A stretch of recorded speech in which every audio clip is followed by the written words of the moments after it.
దేవాలయ విస్తరణలో భాగంగా ఏదో 15వ తారీఖు నుంచి దేవాలయం బంద్ చేస్తూ అంటున్నారు. నిన్న మేము చెప్పిన తర్వాత ఏదో అభివృద్ధికి వ్యతిరేకం ప్రతిపక్షాలు చేస్తూ ఉన్నాయంటారు. అభివృద్ధికి మేము వ్యతిరేకం కాదు. నిజంగా దగ్గర దమ్ముంటే ఇంకా 1000 కోట్లు పట్టుకొచ్చి పనిచేయి. మౌలిక వసతులు విడిచిపెట్టి కేవలం దేవాలయం విశాలం చేస్తే అది భక్తుల సదుపాయం ఎట్టయితే ఒకసారి మేము అడుగుతాము, దానికి సమాధానం చెప్పాలి. మీరు ఈవెన్ తిరుపతి దేవస్థానం తీసుకున్నా, మిగతా ప్రధాన దేవాలయాలు తీసుకున్నా కానీ దేవస్థానం గర్భాలయం లేకుంటే అవి చిన్నగానే ఉన్నాయి. బయట విస్తరణ జరిగింది. క్యూ కాంప్లెక్స్లు లేవు, క్యూ కంపార్ట్మెంట్స్ లేవు, కనీసంగా సిట్టింగ్ ఫెసిలిటీస్ లేవు, టాయిలెట్స్ లేవు, అసలు డ్రింకింగ్ వాటర్ ఇచ్చే పరిస్థితి లేదు. భక్తుడు గంట సేపు గంట కూర్చుంటే కోడలైనా కూర్చునే వ్యవస్థ లేదు. వీటన్నిటి విడిచిపెట్టి కేవలం వ్యక్తిగత లాభం కోసమే, వ్యక్తిగత ఆరాటం కోసం, వ్యక్తిగత పరిశిష్ట కోసమే దేవాలయాన్ని ముడితే, లేకుంటే దేవాలయంలో విగ్రహాలు ముడితే సహించే ప్రసక్తి లేదు. హిందూ సమాజం ఇప్పటికే జాగృతమైనది. దాదాపు 11 సంవత్సరాల నుంచి దేశం మీద కూడా హిందూ ధర్మం ఏ రకంగా నడుస్తామని చూస్తూ ఉన్నాం. ఈ ఇల్లు దేవాలయాల గురించి మాట్లాడి, ధర్మం గురించి మాట్లాడితే నమ్మేంత పిచ్చోళ్ళు ఎక్కడ హిందువులు కాదు. కనీసంగా కుంభమేళ అయితే దాంట్లో పోయి స్నానం చేసే ధైర్యం లేదు అధిష్టానం ఏమనుకుంటుందని. వీళ్ళు వచ్చి ఇప్పుడు మనకు గొప్పలు చెప్తా ఉన్నారు, అది చేస్తాం ఇది చేస్తామని.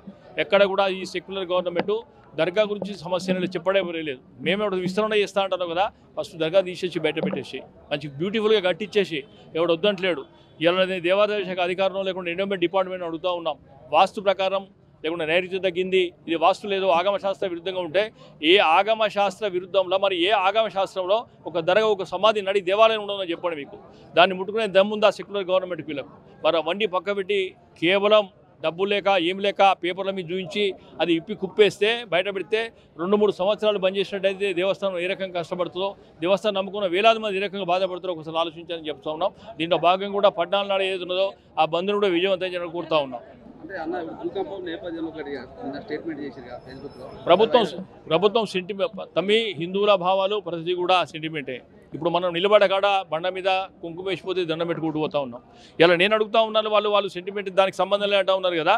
రాము టెంపుల్కి మేము వచ్చి అక్షింతలు ఇటా వంచినట్టయితే అవి రేషన్ కార్డు డీలర్ రేషన్లో పట్టుకొచ్చిన పసుపు వచ్చిన ఉన్నారు. మరి అది హిందూ భావన సెంటిమెంట్ తీసినట్టు కదా. ఎవరికి ఉండే విశ్వాసాలు వాళ్ళకు ఉంటాయి. మా విశ్వాసం మాకున్నది, మేము కూడా అదే చెప్తా ఉన్నాం. భగవంతుని జోలికి వస్తే ఇలా ఉదాహరణలు ముఖ్యమంత్రి 7 కొండలు 2 కొండలు అంటే ఏమైంది? 1000 కాల మండపం తీసేస్తే ఇంకో ముఖ్యమంత్రికి ఏమైంది? ఇది కూడా ఇదే పరిస్థితి ఏర్పడుతుంది ఇక్కడ ప్రభుత్వానికి కూడా, నాయకులకు కూడా. దాన్ని ఆలోచించమని చెప్తా ఉన్నాం మేము. తీర్మానాలు ఇప్పుడు చెప్పినాం. లోపల ఉన్న విగ్రహాలనే ముట్టుకోవద్దు ఒకటి. రెండోది దేవాలయం బంద్కైతే మేము పూర్తిగా వ్యతిరేకం చేస్తూ ఉన్నాం. ఒక పక్క డెవలప్ చేసుకుంటాం మనం, కానీ దేవాలయం బంద్ చేస్తే ఎట్లా? ఈ కార్యాచరణ ఈ కంటిన్యూషన్ వాళ్ళ క్లారిఫికేషన్ ఇచ్చేదాకా ఉంటుంది. ఈరోజు కూడా మ్యాప్ ఇవ్వలే ఎక్కడ ఏం చేస్తాం అనేది. 4 సార్లు 5 సార్లు మ్యాప్లు మార్చిరాలు. దేవాలయ స్థపతి మరి దేవస్థానం డిపార్ట్మెంట్ అదే కదా. 4 సార్లు 5 సార్లు మ్యాప్లు ఎట్లా మారుతాయి? గత ప్రభుత్వం మారింది కావచ్చు, గత ఎమ్మెల్యేలు మారింది కావచ్చు, అధికారులు అయితే వాళ్ళే కదా. ఈ అధికారులు కూడా ఎవరు గవర్నమెంట్ అయితే వాళ్ళకు భజన చేసుకుని బతికే వ్యవస్థ ఏర్పడుతూ ఉండేది. దాన్ని పూర్తి స్థాయి వ్యతిరేకిస్తూ ఉన్నాం. అంటే దేవాలయాలను ఆదాయ వనరులుగానే చూస్తున్నారని అనుమానం ఎందుకు తమ్మి? ఆదాయ వనరులే గవర్నమెంట్కి కావాల్సిన డబ్బే.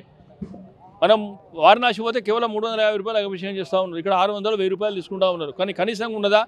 50 గ్రాముల పాలు కూడా ఇస్తలేరు.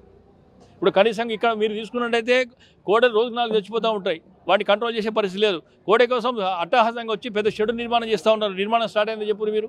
2 నెలల కింద బ్రిడ్జ్ కొబ్బరికాయ కొట్టి స్టార్ట్ అయిందా? బద్దిపోచమ్మ దేవాలయ విస్తరణ గురించి దాదాపు 2 సంవత్సరాలు పూర్తయిందా? దేవాలయం ఇచ్చి కుప్ప పెడితే ఇక్కడ దాన్ని నమ్ముకున్న వేల కుటుంబాలు ఖరాబ్ అయిన ఉద్దేశం మానవతా అనే కూడా ఆలోచన చేయాలి. అభివృద్ధి ముఖ్యమే, కానీ వీళ్ళ ఉపాధి ఓడగొడితే మాత్రం ఏ రకంగా ఉంటుందో ఒకసారి ఆలోచించమని చెప్తా ఉన్నాం మేము.